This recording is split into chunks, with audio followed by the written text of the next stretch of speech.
Là,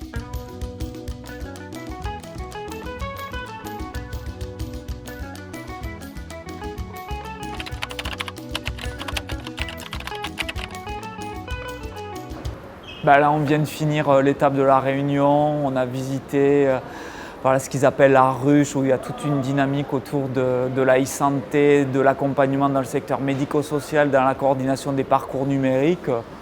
On a été bluffé par l'engagement des acteurs, leur réussite, leur maturité. Alors la ruche, c'est à la fois les locaux et les bureaux du groupement de coopération sanitaire Thésis, mais c'est surtout un espace aménagé, agencé, avec des hommes, du savoir-faire, de l'expertise, pour accompagner la transformation à l'échelle du territoire des professionnels de santé sur le champ du numérique. Donc un lieu pour embarquer, donner envie, faire travailler les parties prenantes, patients, professionnels de santé, autour des questions du numérique et bâtir avec eux, prototyper des nouvelles organisations. Pour pouvoir en fait mettre en place des choses, les gens mutualisent. Et en mutualisant, ils viennent nous voir en fait pour justement qu'on leur propose des solutions. Donc notre équipe déploiement, on est vraiment spécialisé dans l'accompagnement des professionnels pour déjà leur faire connaître c'est quoi la santé numérique, c'est quoi les outils qu'on propose et aussi les former à l'utilisation. Et s'ils ne veulent pas utiliser, essayer de comprendre pourquoi. La force de notre équipe de déploiement, c'est vraiment d'aller chez les médecins, de comprendre la façon dont ils travaillent pour pouvoir aussi, on ne propose pas n'importe quel outil pour eux par rapport à tout ce qu'on a à leur proposer. On va vraiment cibler l'outil qui va leur correspondre par rapport à leur méthode de travail. On va lui proposer et une fois qu'il adhère à cet outil, on va donc le former et le suivre dans l'utilisation. Parce qu'en fait, le changement de pratique, il ne se fait pas du jour au lendemain. Alors les adhérents du GCS qui sont du secteur médico-social ont intégré le GCS avec déjà un projet qui était de se doter d'un dossier usager médico-social informatisé. Et donc on a mené une consultation, on a choisi un logiciel et aujourd'hui c'est 80% du médico-social qui utilise cette solution. Nous mettons à disposition des établissements une application de rapprochement qui permet à chacun de comparer les identités et de les rapprocher. Ainsi, nous arrivons à identifier de manière fiable le patient à chaque étape de son parcours de soins. On porte la conviction qu'on doit être le plus proche possible des professionnels de santé.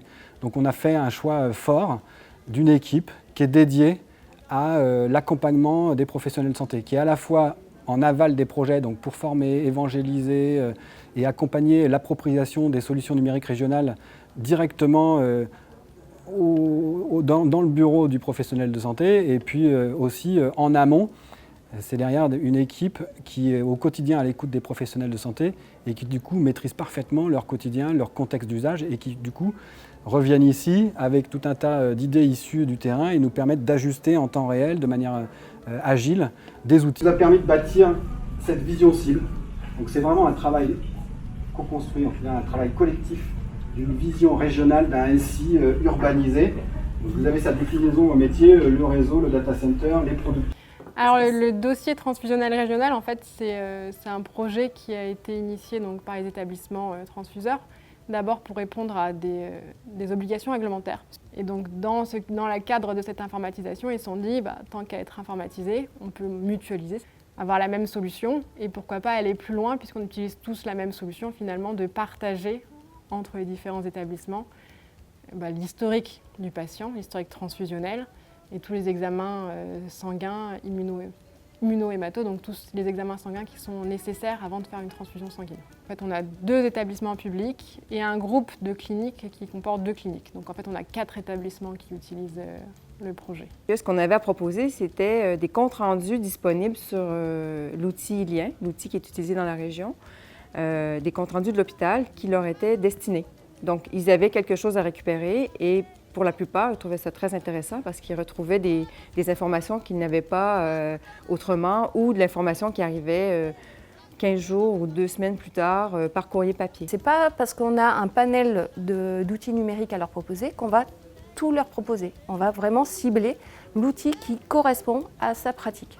Donc on ne fait tous que servir cette même dynamique et cette même volonté d'apporter des réponses à une meilleure prise en charge. La première étape qui était nécessaire, c'était justement de passer ce cap de modernisation un petit peu des systèmes d'information dans le médico-social, d'abord pour les professionnels, pour la gestion de leur activité.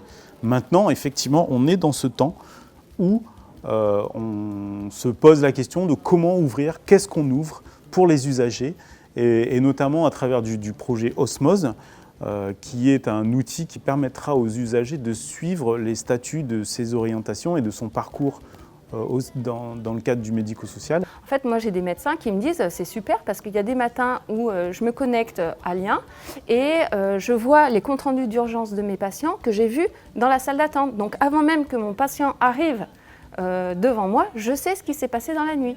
Et là, pour moi, c'est un gain de temps dans ma prise en charge. On voit bien, nous, que parmi les personnes qu'on a rencontrées, on a des taux d'embarquement. Quand on parle d'embarquement, c'est des personnes qui s'inscrivent sur le portail OIS pour pouvoir aller se connecter aux outils. On a des taux d'embarquement entre 62 et 67 %, que ce soit médecin généraliste, médecin spécialiste, pharmacien. Disons que c'était nos principales cibles dans les 3 dernières années. La recette, c'est l'enthousiasme, c'est l'énergie, c'est le professionnalisme des hommes et des femmes qui travaillent dans cette structure.